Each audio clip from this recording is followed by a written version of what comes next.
बच्चों, कैसे हैं आप?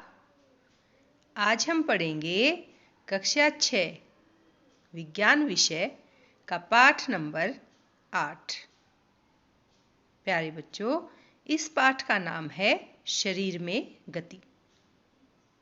यह पाठ हमें हमारे शरीर में होने वाली गति से संबंधित जानकारी देता है। तो आइए शुरू करते हैं अपने आज के पाठ शरीर में गति, जो कि विज्ञान विषय का पाठ नंबर 8 है।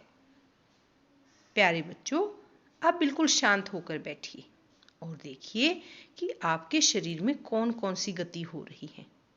जैसे आप समय समय पर अपनी पलक झपकाते हैं, आप श्वास लेते हैं तो भी गति होती है, और इस प्रकार से निरंतर अनेक गतियां होती रहती हैं।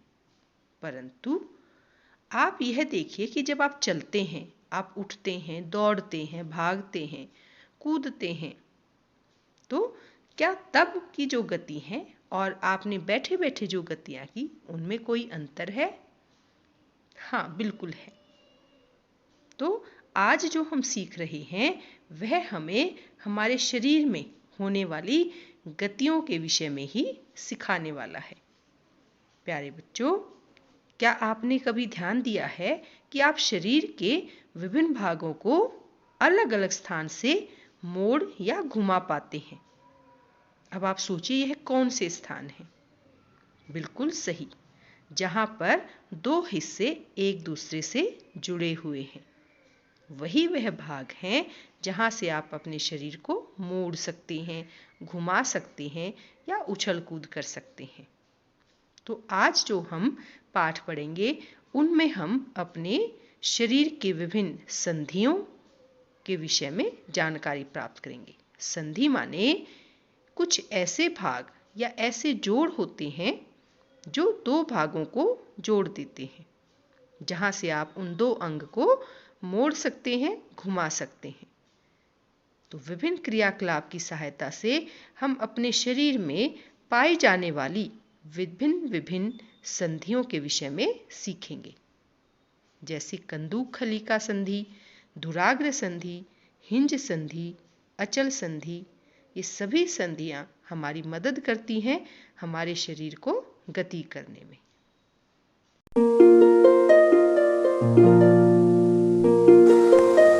हेलो दोस्तों, कैसे हैं आप? आज तो आप बड़े मजे से उछल कूद रहे हो। क्या आप जानते हो कि हमारा शरीर ये सब उछल कूद कैसे कर पाता है? क्या आपने ध्यान दिया है कि हम शरीर के विभिन्न भागों को उसी स्थान से मोड़ अथवा घुमा पाते हैं जहां पर दो हिस्से एक दूसरे से जुड़े हों, जैसे आपकी कोहनी, कंधा या गर्दन। क्या आप ऐसे कुछ अन्य भागों के नाम बता सकते हैं? इन स्थानों को संधि कहते हैं दोस्तों। यदि हमारे शरीर में कोई संधि नहीं होती तो आपके विचार में क्या हमारे लिए किसी भी प्रकार की गति करना संभव होता? नहीं ना। बगैर संधि के हम अपने शरीर के किसी अंग को नहीं हिला सकते। तो आइए सबसे पहले जानकारी प्राप्त करते हैं कंदूक खलिका संधि के विषय में, और इस क्रियाकलाप का नाम है कंदूक खलिका संधि। तो चलो मेरे साथ कक्षा 6 में देखने के लिए ये क्रियाकलाप कंदूक खलिका संधि।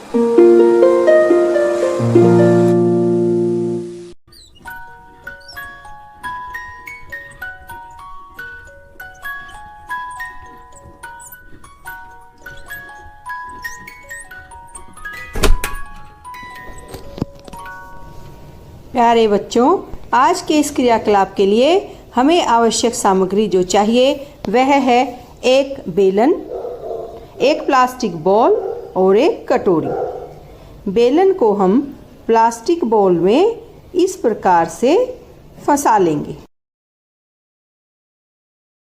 और कटोरी के अंदर प्लास्टिक बॉल युक्त बेलन को इस प्रकार से हम घुमाने की कोशिश करेंगे। ठीक ऐसे ही आप अपने हाथ को भी गोल गोल घुमा सकते हैं। यह किस प्रकार से कार्य करता है? बेलन आपका हाथ, गेंद इसका एक सिरा है और कटोरी कंधे के उस भाग के समान है जिससे आपका हाथ जुड़ा है। एक अस्थि का गेंद वाला गोल हिस्सा दूसरी अस्थि की कटोरी रूपी गुहिका में धंसा हुआ है। इस प्रकार की संधि सभी दिशाओं में गति प्रदान करती है। तो ये था अपना क्रियाकलाप जिसमें हमने देखा कंदूक खलिका संधि किस प्रकार से कार्य करती है। ठीक इसी प्रकार से हमारी गर्दन भी घूमती है, परंतु यह किस प्रकार से कंधे से अलग है। आइए सीखते हैं एक और संधि के विषय में जिसका नाम है धुराग्र संधि।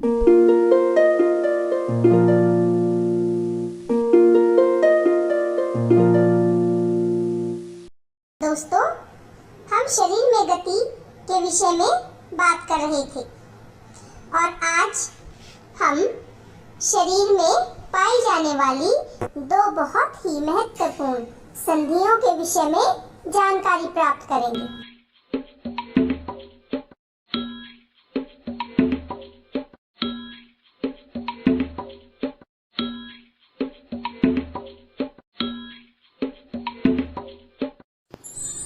गर्दन तथा सिर को जोड़ने वाली संधि धुराग्र संधि कहलाती है।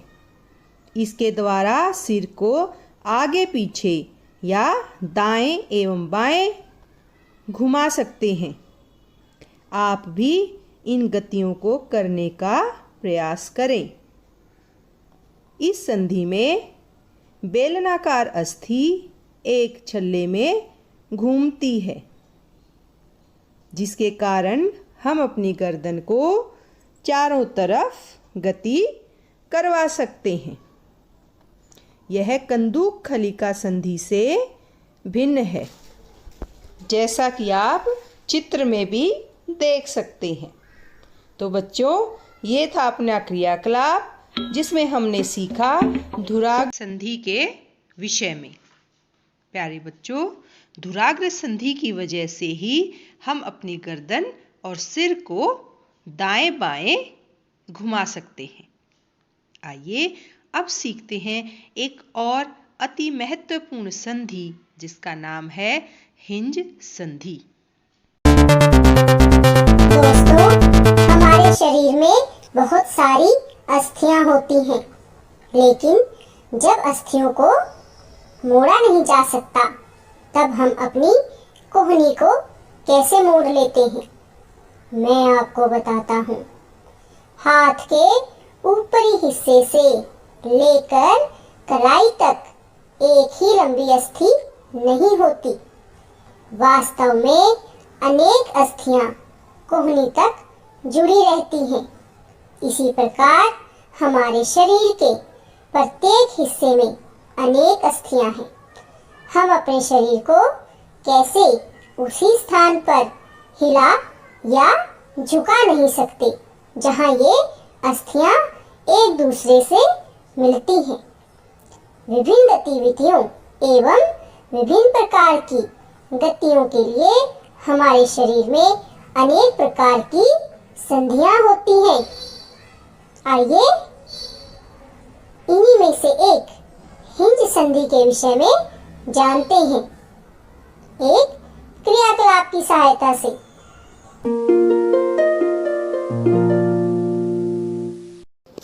बच्चों, इस क्रियाकलाप के लिए एक मोटे कागज अथवा गत्ते का एक बेलन बनाइए।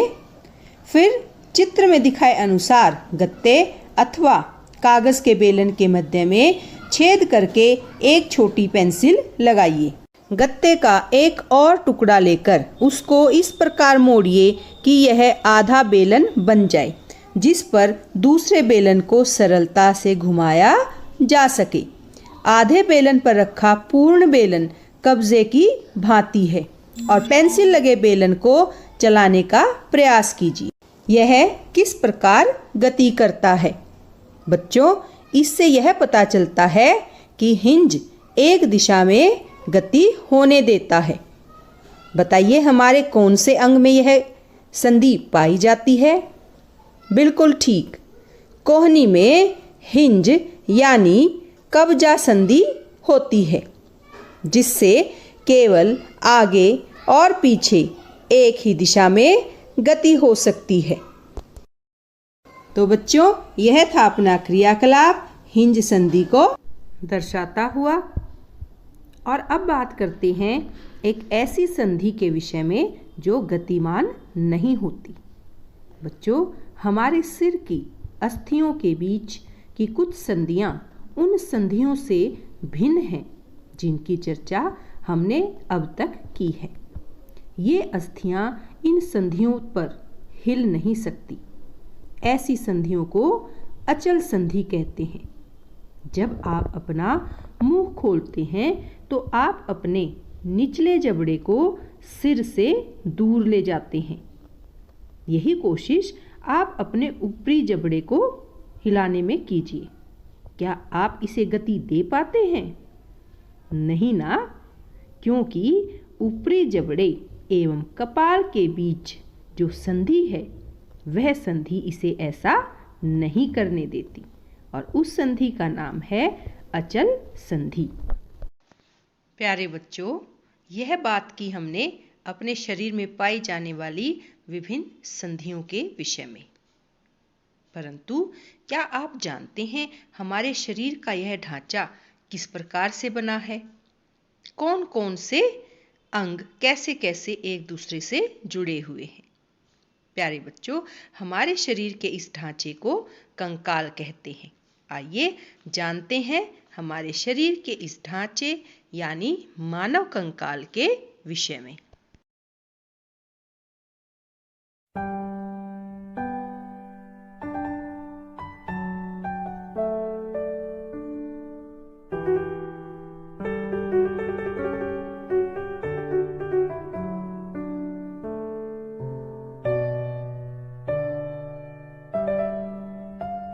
कैसे हो प्यारे बच्चों?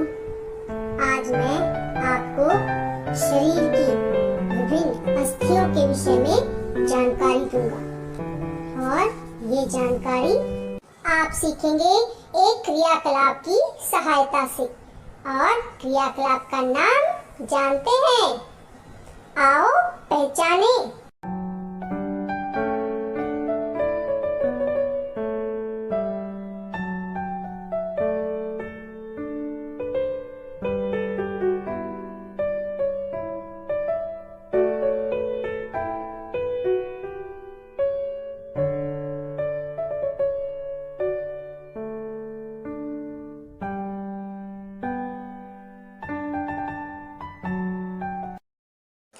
और सबसे पहले बच्चों, मैं आपको दिखाना चाहता हूँ मानव कंकाल का चित्र।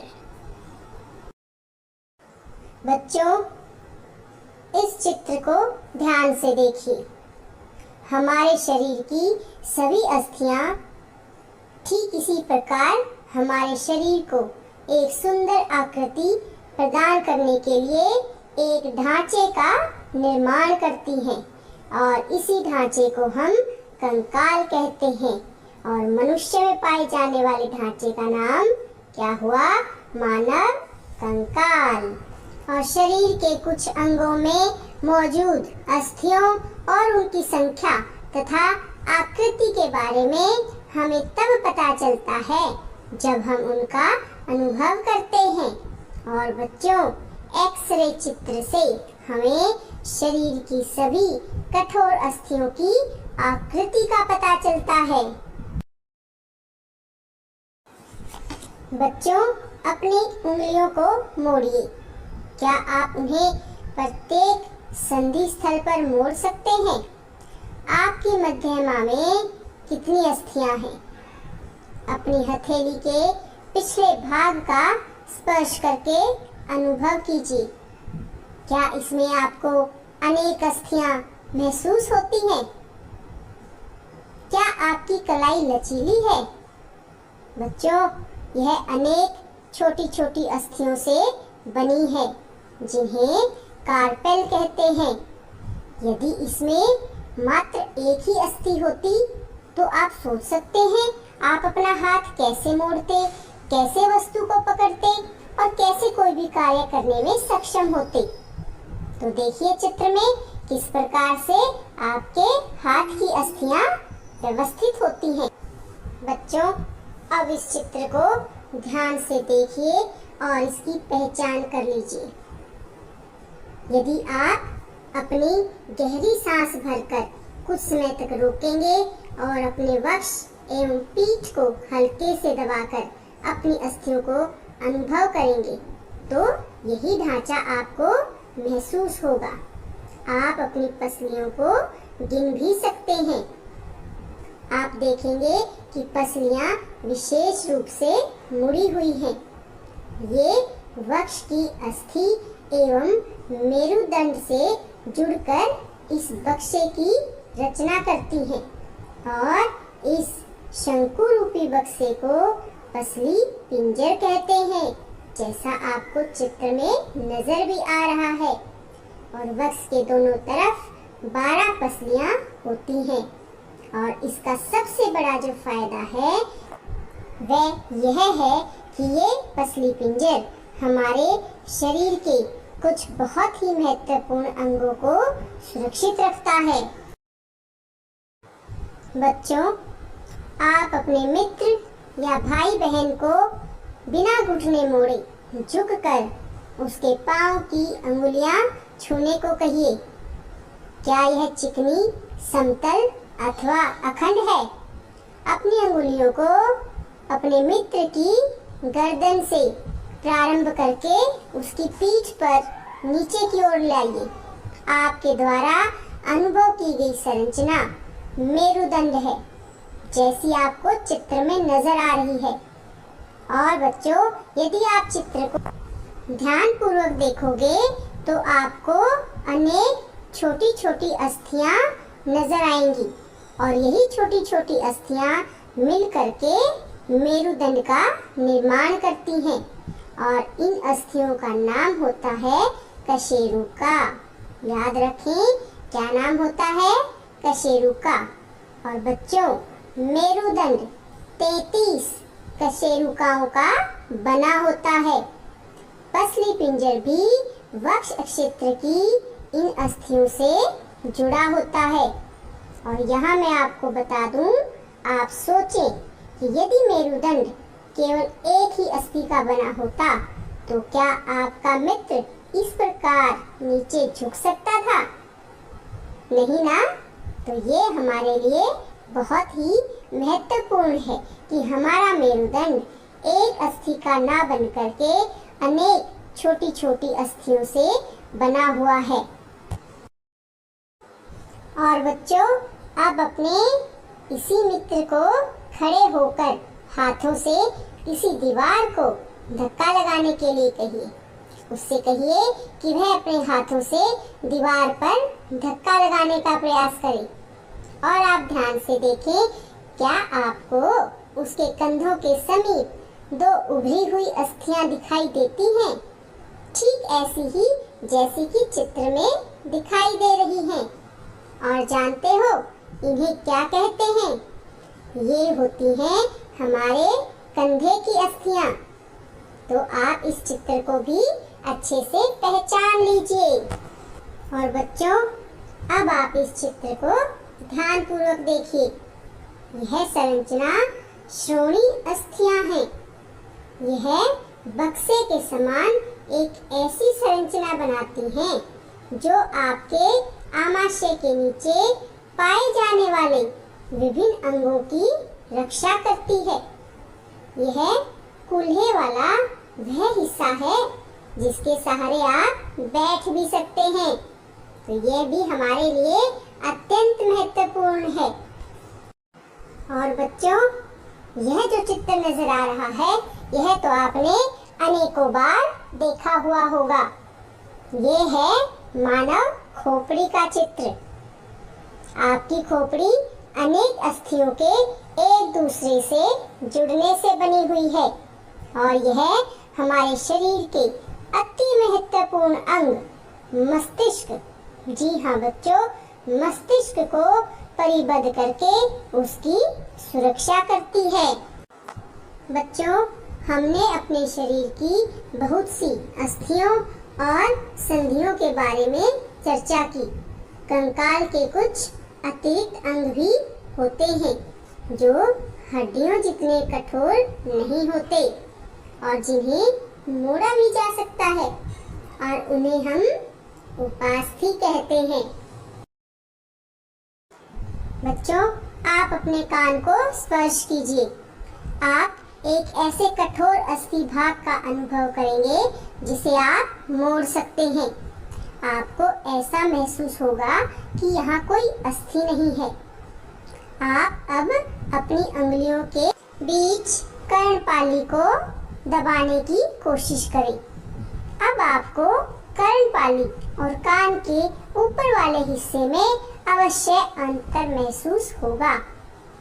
आपको लगेगा कि आपके कान का ऊपरी भाग इतना लचीला नहीं है जितनी कि आपकी कर्णपाली है।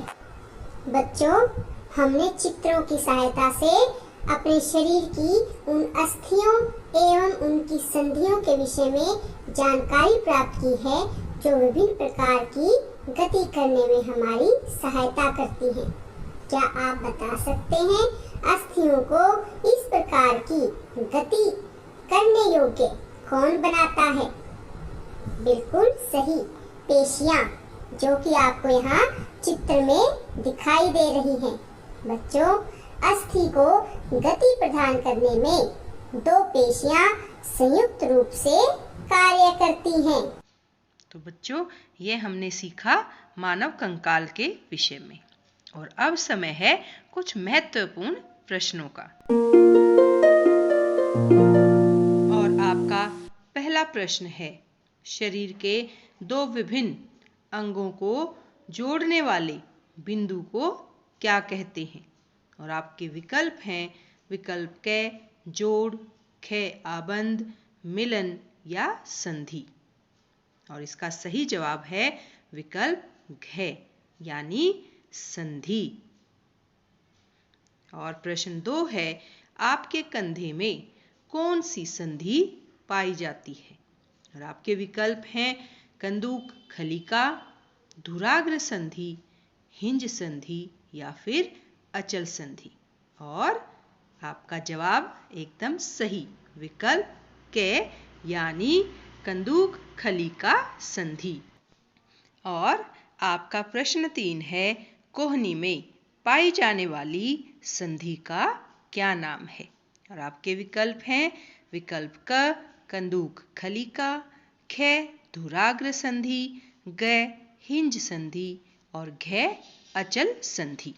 और आपने एकदम सही जवाब दिया है विकल्प ग हिंज संधि। प्रश्न नंबर 4 है, अस्थि एवं मेरुदंड से जुड़कर बनने वाले शंकु रूपी बक्से को क्या कहते हैं? और इस प्रश्न के लिए आपके विकल्प हैं विकल्प क कंकाल, ख पिंजरा, विकल्प ग पसली पिंजर और विकल्प घ मेरुदंड। और इसमें आपका जवाब है एकदम सही, विकल्प ग यानी कि पसली पिंजर। और प्रश्न नंबर 5 है, निम्न में से कौन मिलकर मानव कंकाल का निर्माण करते हैं? और इस प्रश्न के विकल्प हैं विकल्प क संधि, ख अस्थि, ग उपास्थि या फिर विकल्प घ उपरोक्त सभी।